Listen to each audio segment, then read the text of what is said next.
And everybody who presents will also be engaged in the chat. So if you'd rather just put your question there later on as it comes up, we can respond to them within the chat as well. So first up, I'm excited for Justine and Brianna to share with us work that's going on in the developmental psychology group.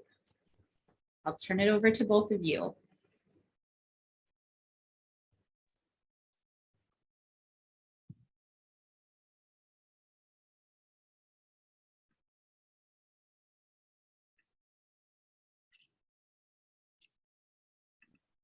All right, can you hear me? Okay, great. So I'm Justine Hoke. I'm a postdoc in Karen Adolph's Infant Action Lab. And I'm Brianna Kaplan. I'm a third-year grad student, and we're going to give you an overview of the type of work that we do in our lab. So this is our lab. You are looking at a scarily accurate 3D rendition of our main lab space. So we use lots of equipment and technology to study the development of children's motor behavior. The lab is built like a transformable playground. So everything comes out and folds up, and we can organize the room in different ways to do different studies, which we'll tell you more about. So our lab studies infant motor development, and part of this is studying what infants know about their own abilities and how they learn to perceive what they can and can't do. So to test infants' knowledge and skills, we use psychophysical procedures that involve dozens of trials per session per infant at different sorts of increments. So this is a baby crawling down steeper and steeper slopes until we find a slope that's too steep, and he has to change his strategy and crawl down backwards. The last video was a slope, but we also test infants on different size drop-offs. So new walkers like this baby repeatedly attempt to walk down drop-offs that are way beyond their abilities. And even on a 90-centimeter drop-off that's clearly too big to cross, new walkers repeatedly plunge over the edge. They have no clue about the limits of their own abilities. 6 months later, after infants have a few months of walking experience, infants select their actions adaptively, so they can perceive precisely within 1 centimeter of accuracy whether a drop-off is safe for walking and whether it's too large for walking, and they're able to come up with all kinds of alternative methods to get down, like this infant went backwards. And this is how an experienced walker approaches a 90-centimeter drop-off. He knows precisely whether the drop-off is too high, and he uses an alternative strategy to descend. We also use head-mounted eye tracking to examine where infants are looking and how they make these decisions in real time. So here's an infant on a bridge, and the left two views are third-person views of the infant, and the right is where she's looking. So she does look down at the beginning, but in general, she spends really little amount of time looking at the bridge and looking at her feet. She does use her feet to feel the bridge, and then she starts to kind of inch her way across, but she's mostly looking at her caregiver and the researcher offering her toys and snacks. We also study infants' decision-making when the penalty for error isn't serious like falling, but entrapment. So we have this doorway that gets really narrow, and at this width, they can't fit through because their head is too big, their head is the widest part of their body, but trial after trial, they still get stuck. So it seems that when the penalty for error isn't serious, infants' judgments are less accurate because they don't care as much about getting stuck as they do falling.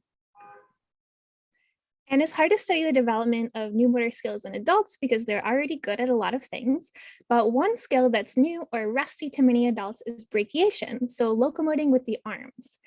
So for one study, we set up monkey bars in the lab, and every Friday we measured how adults improved with experience.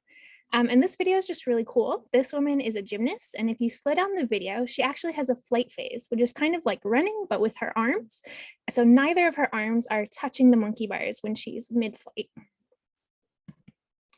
We also study the development of walking on flat ground. So the gray rectangle is a pressure-sensitive mat that records infants' footsteps. So on the left, you'll see the mom encouraging the infant to come to her as fast as possible in a straight line. And this baby's an experienced walker, so he went really fast and took long, narrow steps. In contrast, this is a novice walker. She's new at walking. Her steps are slow and they're short and they're wide. And it takes her a lot longer to get down the carpet. We also use video-based motion tracking to capture where infants are moving in the playroom. So on the left is an overhead map of the room. and the blue line is the infant's path across time. The video is a little bit sped up, but you can see that little line tracing where she's going as she moves through the room. Sometimes we're interested in testing whether experimentally manipulating infants' bodies changes how they move and play. So in this study, we dressed infants in a really bulky snowsuit that was weighted with 15% of the infant's body weight in order to make moving more costly. We also look at infants' mistakes during free play. So in learning to walk, the most obvious errors are falls. And infants fall very frequently while they learn to walk.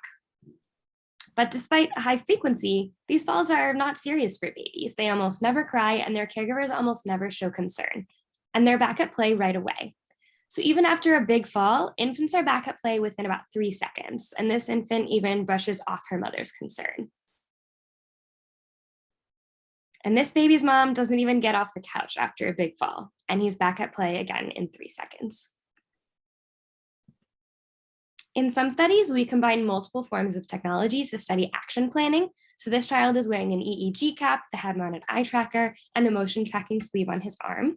And in the study, children use a hammer to pound down a peg, and we sometimes change the direction that the hammer is facing. So the screen opens to reveal the hammer. And we can examine where and when children look, how the brain processes the information they gathered, and how that is then translated into movement to pick up the hammer and hit down the peg. We're also looking at how children learn to use everyday objects. So something as universal as a zipper, you do it on your pants or your jacket every day, but each zipper actually really requires specific and precise actions. So this 30-month-old knows that to open the pouch, you unzip it, but she can't get the specifics. She pulls in the wrong direction and has her hands in the wrong place. We're also looking at how children learn about everyday objects from other people. So we had these special child-sized cabinets made, and there's a window in the front so you can see the stuffed animal inside, and the children want to get it out. So first we let the child try to open the cabinet on their own. There's a blue bunny in here. How do you get the blue bunny out? How do you open it? And this cabinet opens when you push the front, but he has no idea how to do it. How do you open it? We can go to the next one. And then we give them a demonstration. Watch me. Look. And then they get to try again. You try. Keep trying, you're doing a great job. So after the demonstration, he went straight to the important location on the door, and he eventually did it. So that's a broad overview of what we do. And if you're interested in learning more, you can check out our segment in the Netflix documentary Babies in the episode on crawling. And we're happy to answer any questions that you might have now or in the chat. And you can also visit nyuactionlab.com to learn more about our studies and to find out how to join our team. Thank you.